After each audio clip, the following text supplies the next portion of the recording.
give up the person you love the most to get that which you desire.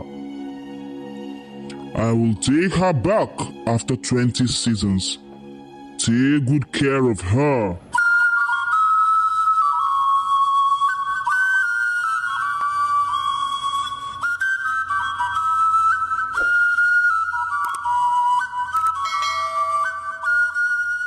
In the vibrant village of Ikare, where the air was filled with the melodies of birds and the scent of blooming flowers, there lived a woman named Morenike. Morenike, a woman of grace and virtue, had been married to her husband Ojo for 3 seasons, but the laughter of a child was yet to grace their home. Despite their deep love for each other, the absence of a child weighed heavily on Morenike's heart.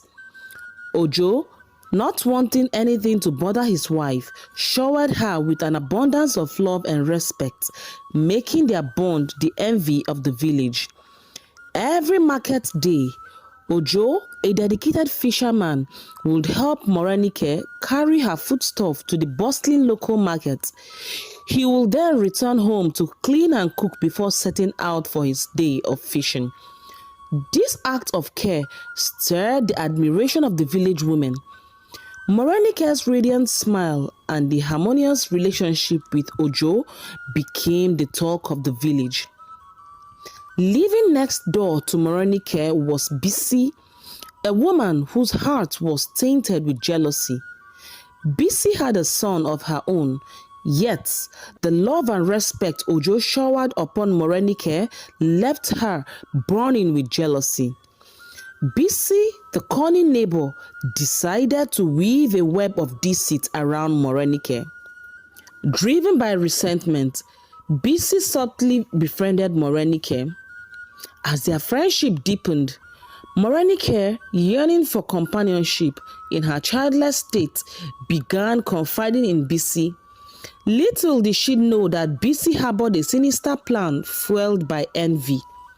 One day, as they strolled to the stream, Bisi spoke of the mystical Iroko tree in the heart of Ikare forest, a tree said to possess powers capable of granting the deepest desires of those who sought its favor.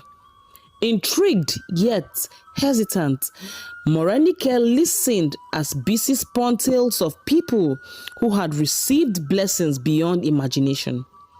Bisi, having visited the Iroko herself, withheld the ominous truth about the price it demanded in return for its blessings.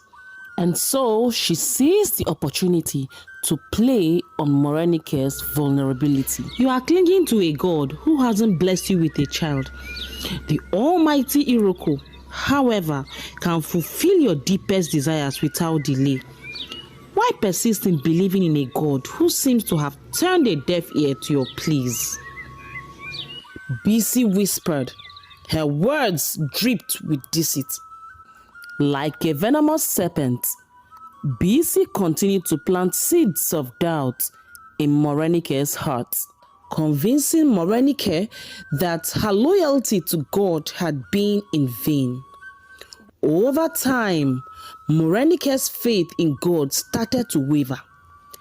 Torn between her faith in God and the persistent whispers of the Iroko from Bisi, the seed of doubt took root.